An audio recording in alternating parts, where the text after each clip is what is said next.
que la palabra de Dios es viva y eficaz y más cortante que espada de dos filos y penetra el alma y el espíritu y las coyunturas y los tuétanos y discierne los pensamientos y las intenciones del corazón. Hebreos capítulo 4 y versículo 12 es el que nos advierte en la santa palabra del Señor la verdadera presencia de lo que es la palabra de Dios. La historia de hoy tiene que ver exactamente del poder de la palabra. Corrían los años 77 en adelante, cuando la crudeza de la guerra de guerrillas comenzaba en El Salvador y cada vez se ponía más difícil.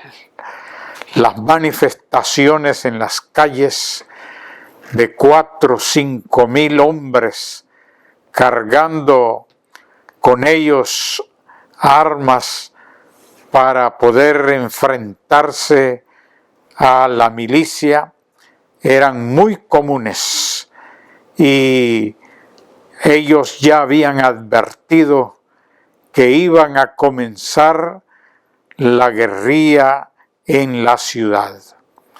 Por lo tanto, San Salvador estaba prácticamente en pie de guerra.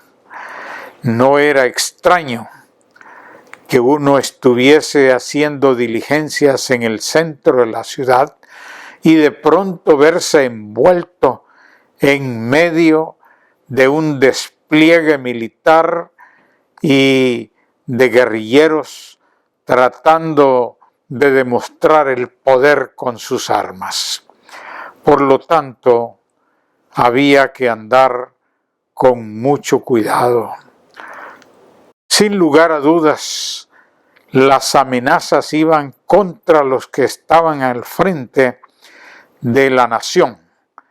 En ese tiempo, prácticamente los presidentes eran militares y la guerrilla trataba de destronarlos y luchar para poder reinstalar una nueva dirección de la nación. Pero, por supuesto, no era fácil combatir en aquellos momentos. El país estaba preparado para tales insurrecciones. Así que esto fue creando un ambiente de terror. En la ciudad ponían bombas en caminos donde obligaban a los carros a desviarse para poder ellos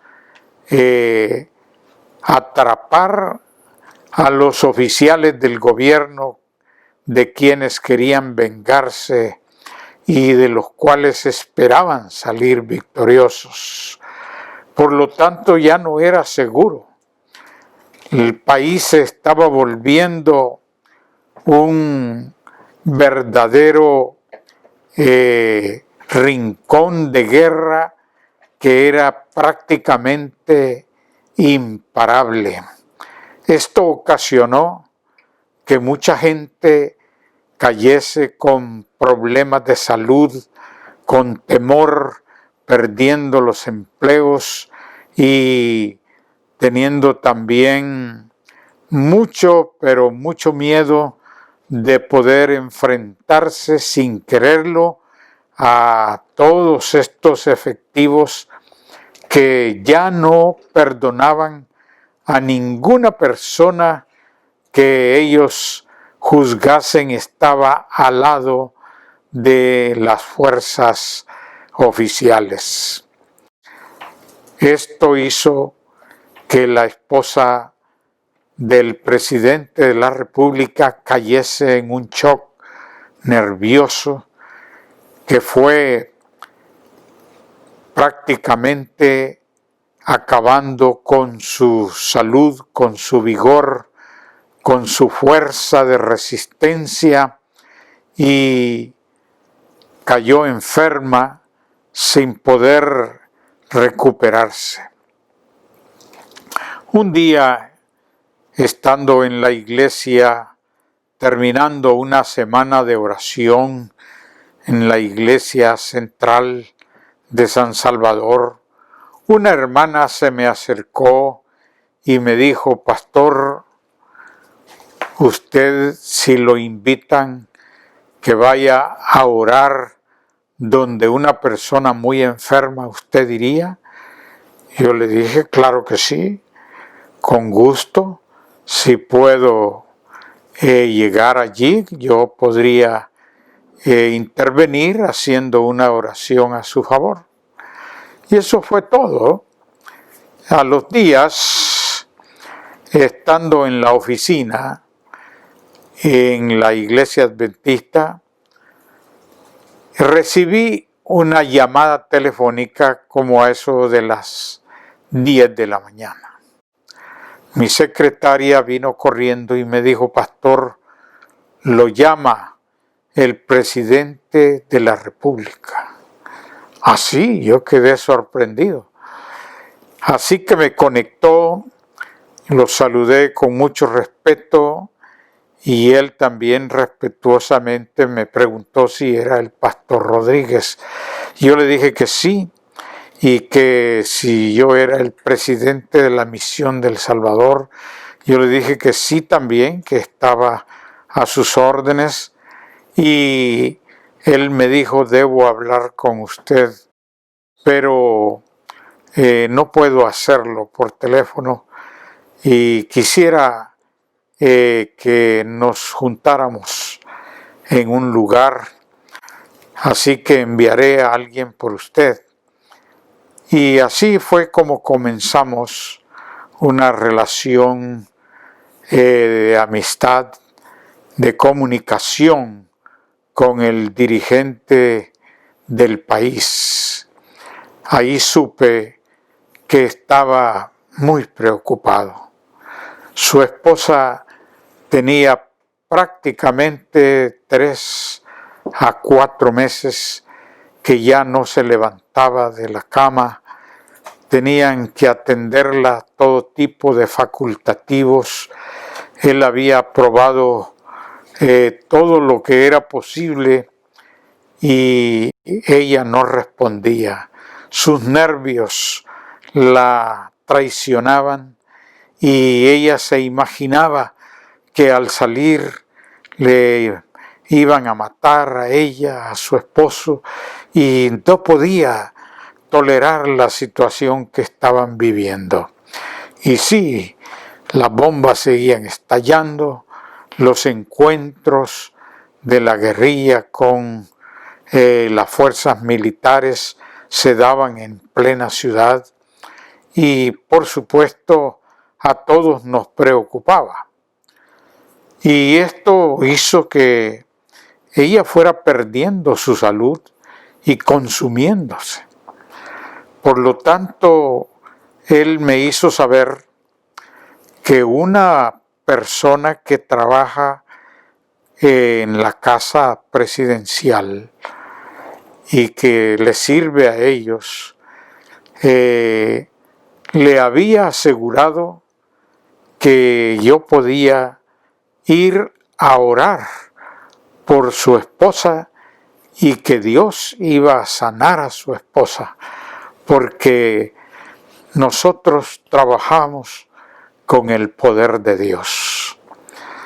Él, aferrado a esa palabra y después de ver el fracaso de los facultativos, me había llamado esa mañana con la esperanza de que yo pudiera ayudarle para presentar este caso delante de Dios. Así que se hicieron los arreglos y él me identificó para que pudiera llegar a la casa presidencial a visitar a su esposa. Me preparé para esa visita. Estuve buscando material de las materias que había estudiado al respecto y estaba orando mucho. Ya le había entregado la fecha en que iba a visitarla. Por lo tanto, cada vez que me acercaba más a la fecha, estaba más inseguro de lo que podía hacer por ella y clamaba al Señor que me diera la sabiduría suficiente para poder ayudar a esta alma que estaba en pena.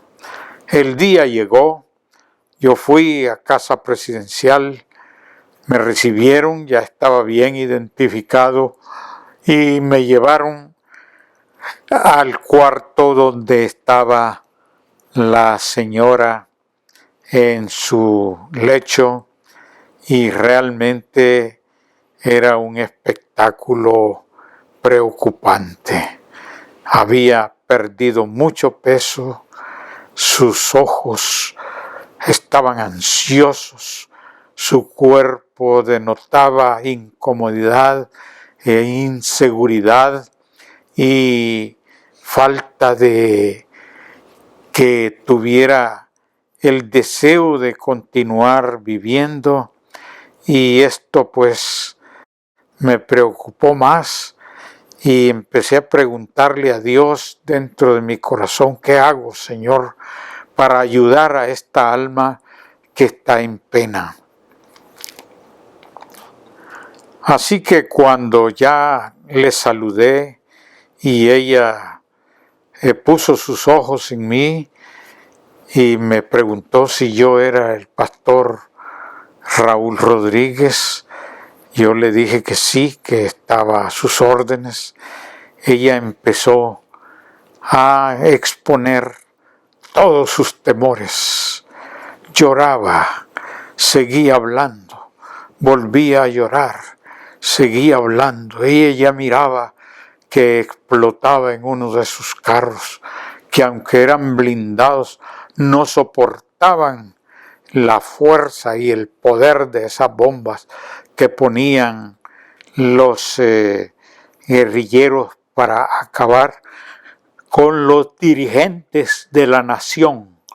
Por lo tanto, esto la tenía muy atemorizada y habló y habló.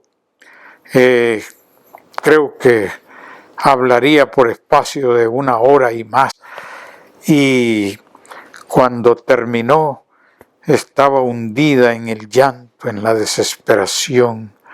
Yo esperé que se calmara un poquito. Abrí la palabra de Dios. Lo único que se me ocurrió en ese momento fue leerle la Biblia.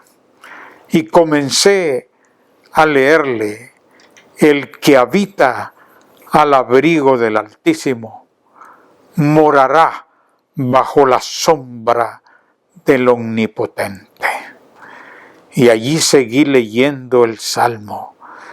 Diré yo a Jehová, esperanza mía, castillo mío, mi Dios, en él confiaré. Él te librará del lazo del cazador, de la peste destructora.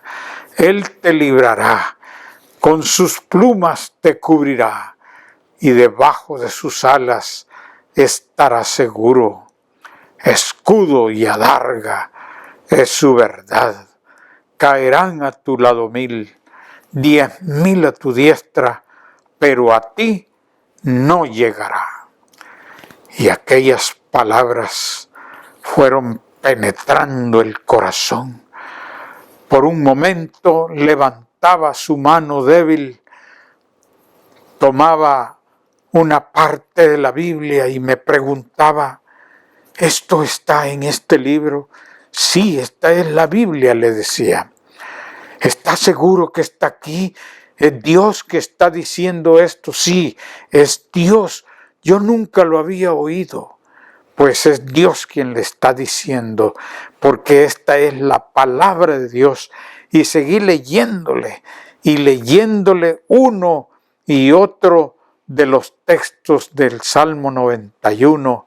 Luego pasé al Salmo 46, luego pasé al Salmo 23 y así me fui leyéndole y explicándole de que nadie podía tocar a los hijos de Dios, a aquellos que confían en Él, a aquellos que creen que Dios existe y que Dios es todopoderoso y que Él puede ayudarnos en cualquier circunstancia y que por muy poderoso que sea el enemigo, Él no puede hacer nada contra nosotros. Le seguí leyendo. Creo que estuvimos leyendo la Biblia por más de una hora también. Ella se fue calmando. Su mirada perdida comenzó a encontrar un lugar donde mirar. Tocaba de nuevo la Biblia, se aferraba a las palabras, me decía, repítame eso, pastor, y yo se lo repetía, y así estuvimos. Terminé dándole palabras de aliento, diciéndole que Dios estaba con ella, pero que lo que ella tenía que estar segura era de creer en Dios, de creer en su palabra, de creer en sus promesas, y que ella no tenía por qué tener miedo de nada si Dios estaba con ella. Y ella me preguntaba, ¿y qué va a pasar con mi esposo? Y le dije, si usted cree, y él también cree, él también va a ser protegido y va a ser bendecido. No debe tener temor. Su vida está en las manos de Dios.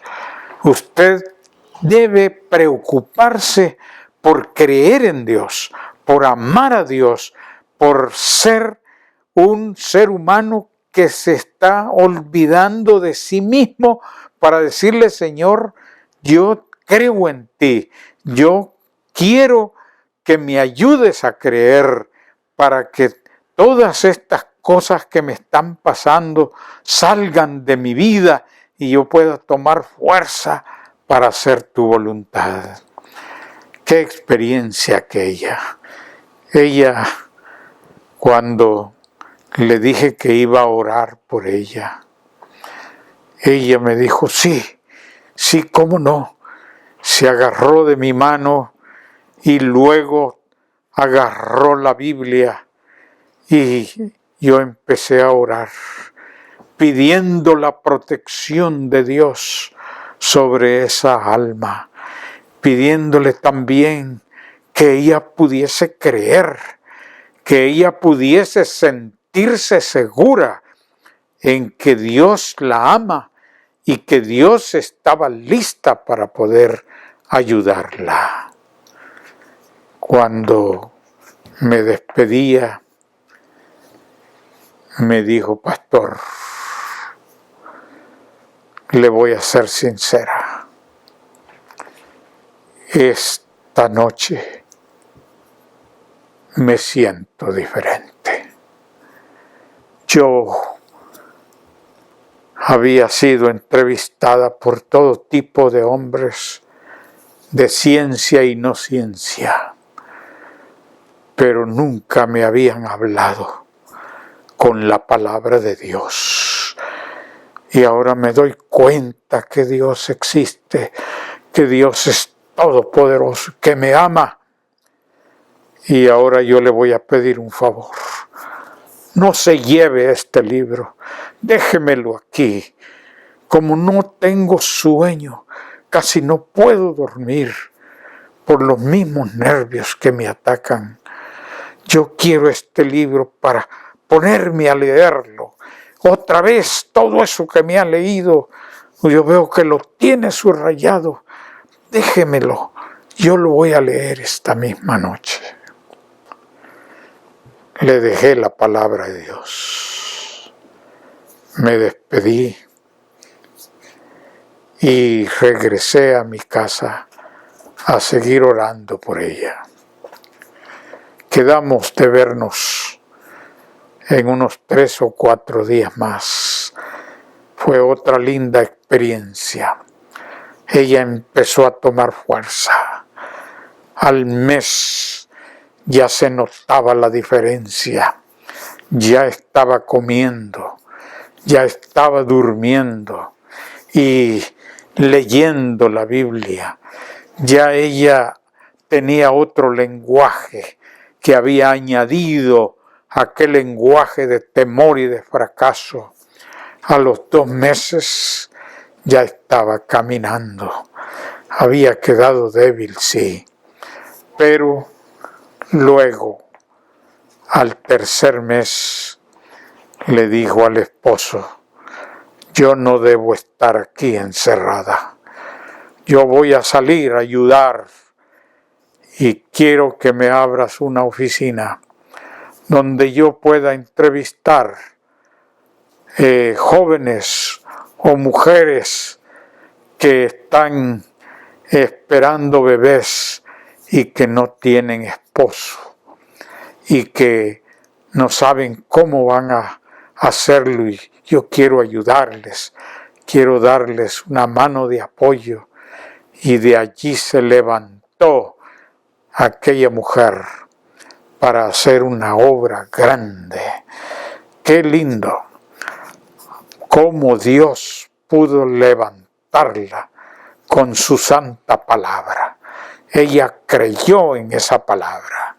Pero lo más hermoso de esto es que un sábado por la mañana, en la iglesia central de San Salvador, donde había más de 1000 miembros, un día entraron unos soldados y hombres armados y se pusieron por la parte adentro y la parte de afuera de la iglesia.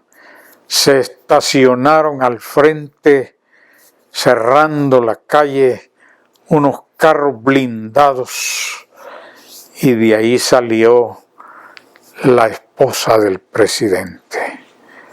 Venía a la iglesia a escuchar el sermón y traía con ella a 32 esposas de los diputados, de senadores, de militares, que ella había estado hablándoles de su experiencia y quería que vinieran a la iglesia a escuchar la palabra de Dios. Rápidamente pedimos a los hermanos que estaban en las primeras filas de las bancas y allí se acomodaron y escucharon todo el mensaje. Y ella, después del mensaje, dice: vamos a ir a un lugar especial porque yo quiero leerles la Biblia, lo que usted me leyó a mí, yo quiero leerlo, y cuando vayamos a la iglesia muy pronto otra vez, yo quiero que usted les dé un estudio bíblico, porque yo he sido bendecida con esto.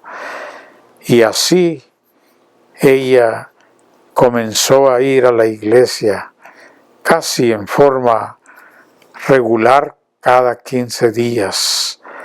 Llegaba los sábados acompañada de todas esas damas y de algunos otros caballeros para escuchar la palabra de Dios. Mis queridos, la palabra de Dios es viva, está viva, es eficaz, es más cortante que una espada de 2 filos. Convierte el alma y penetra los tuétanos, los huesos, y ella nos enseña cómo llegar a Dios, cómo conocer a Dios y cómo vivir una vida plena confiando en Dios. Yo te invito a que creas en la santa palabra del Señor, porque es el único remedio a una vida tan inestable como la que estamos viviendo hoy. Una vida que no tiene futuro, una vida que no sabemos en qué va a terminar, ni aún sabemos si nosotros vamos a sobrepasar esta pandemia. Pero si estamos con Dios, no habrá nada que toque a los hijos de Dios si creemos en la santa palabra del Señor. Que Dios te bendiga y te ayude en mi deseo y oración.